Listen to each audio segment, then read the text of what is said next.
Dari Agus Salim sama Novi ini kan masih terus berlanjut nih Bang, sampai melibatkan ke banyak pihak. Sebenarnya seperti apa sih Bang akhirnya bisa sampai melebar seperti ini? Oke, selamat sore. Saya Dr. Firman Chandra, saya advokat dan dosen di beberapa kampus Magister Ilmu Hukum.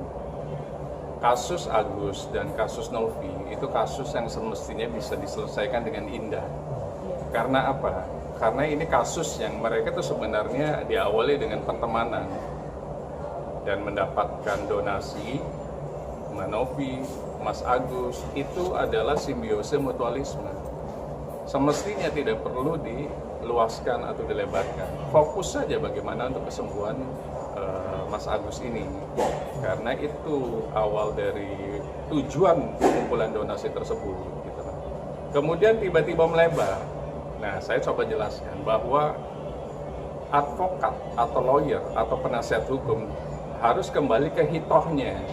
Hitohnya apa? Di Undang-Undang Nomor 18 Tahun 2003 tentang advokat dan peraturan turunannya serta kode etik advokat. Pertama, advokat itu tidak boleh identik dengan kliennya.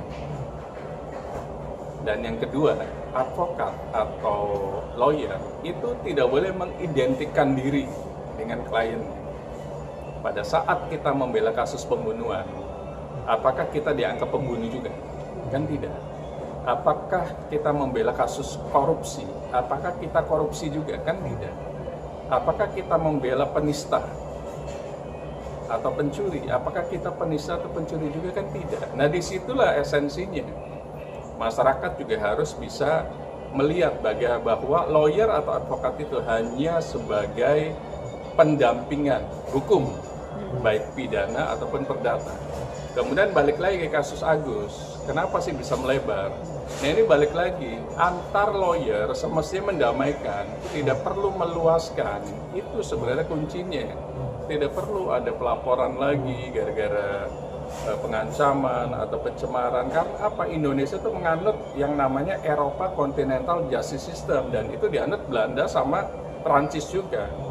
Dimulai dari proses penyelidikan setelah LP diterima, kemudian gelar perkara, kemudian penyidikan, kemudian gelar perkara, kemudian tahap 2 ke kejaksaan. Setelah itu kalau ancaman hukumannya 5 tahun ke atas bisa ditahan. Kemudian apa? Ke pengadilan, jaksa membuat dakwaan dan menentukan jaksa penuntut umum. Setelah itu berproses, ada kesaksian, ada ahli, sampai ke tuntutan dan pledoi kemudian putusan. Itu baru di tingkat pertama di pengadilan negeri. Kalau nggak puas banding, nggak puas lagi kasasi, nggak puas lagi PK, apakah mau satu kasus itu sampai ke 6 tahun? Kenapa nggak lawyer fokus saja? Karena surat kuasanya adalah khusus, ingat. Khusus untuk apa? Pendampingan, litigasi, atau non-litigasi. Jadi nggak perlu diperlebar. Namun hak mereka juga kalau memang mereka mau memperlebar dan memperluas gitu loh. Tapi kasihan ke penegak hukum lain yang namanya penyidik. Mereka punya LP juga banyak sekali. Gitu. Nah, disitulah konsep dari seorang advokat, harusnya tidak boleh mengidentikan diri dengan kliennya. Selesaikan dengan damai dan elegan antar lawyer tersebut, itu yang paling penting.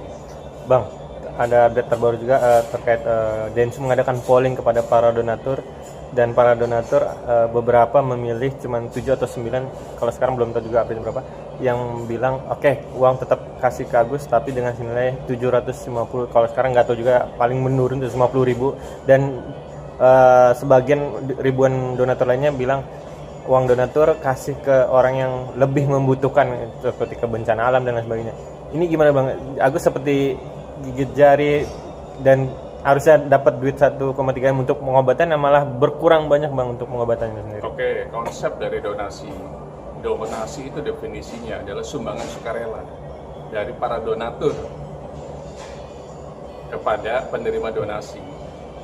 Jadi pemberi donasi pun sebenarnya berikan dan lupakan. Ini jadi kisruh karena ada hal-hal yang sifatnya hukum dicampurkan di situ. Semestinya nggak perlu sampai ke jalur hukum gitu loh. Baik proses litigasi ataupun proses non litigasi. damaikan saja mereka antara pemilik yayasan yang mengumpulkan dana tersebut dari donatur, kemudian dengan Mas Agus sebagai penerima yang utamanya. Nah, dengan konflik begini, akhirnya masyarakat yang tadinya sudah berikan dan lupakan, masuk lagi ke situ. Kalau misalnya tidak dikonflikkan, semestinya ini sumbangan murni untuk Agus. Tapi tentunya lewat Manovi. Manovi akan men-screening betul nggak peruntukannya untuk pengobatan mata. Gitu. Itu yang paling penting. Nah, kisru ini semestinya diselesaikan dengan indah sajalah, nggak perlu lawyer bikin LP dan lain-lain gitu. Bertemunya Mas Agus dan Manovi di sebuah tempat mereka berdua, karena bagaimanapun mereka awalnya adalah persahabatan untuk mencari donasi itu. Bang, sebenarnya mereka sudah mau dipertemukan oleh pihak ketiga yang kemarin mengadakan mediasi yang untuk ibaratnya Novi ingin mengasih sisa 1,3 ke pihak Agus, tapi pihak Agus tidak datang, pihak lawyer tidak, malah diwakilkan oleh keluarga yang bukan otoritasnya yang berkepentingan.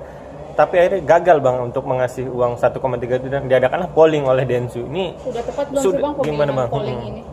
Sebenarnya polling itu kan bukan ranah hukum, masih ranah sosial kemasyarakatan. Apakah tepat atau tidak tepat itu bukan masalah sebenarnya. Yang terpenting adalah awal dari donasi ini peruntukannya untuk apa. Dan yang paling penting lagi adalah bertemunya, silaturahminya antara Manovi dan Mas Agus itu dulu. Jangan harga diri muncul. Karena ingat Mas Agus bahwa sumbangan ini betul-betul untuk pengobatan loh. Nah, pengobatan ini tuntaskan agar Mas Agus bisa melihat lagi gitu loh. Jangan dibawa ke jalur hukum semestinya. Ini masih sosial kemasyarakatan loh. Jadi turunkan pride-nya, harga dirinya. Itu yang paling penting. Kemudian silakan bertemu dengan Manovi karena kalian adalah sahabat awalnya dan harus diakhiri dengan persahabatan yang terus-menerus. Itu yang harus dilakukan semestinya. Dan itu seperti badan hukum lainnya.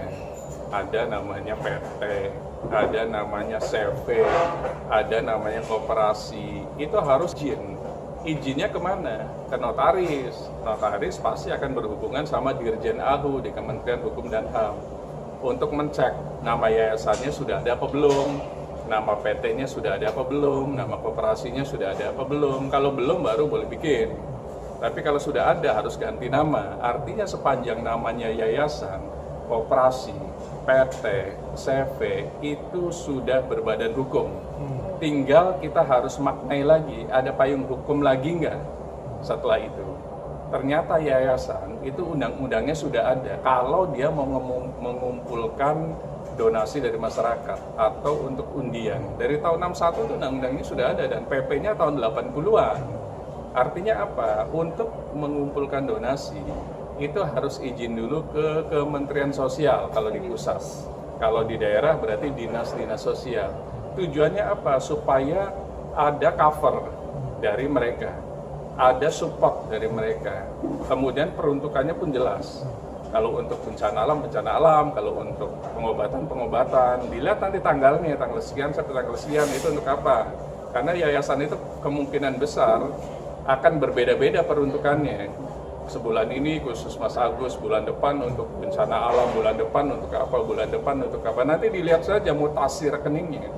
Kemudian terakhir harus ada yang namanya audit nanti dari kantor akuntan publik. Betul nggak peruntukannya?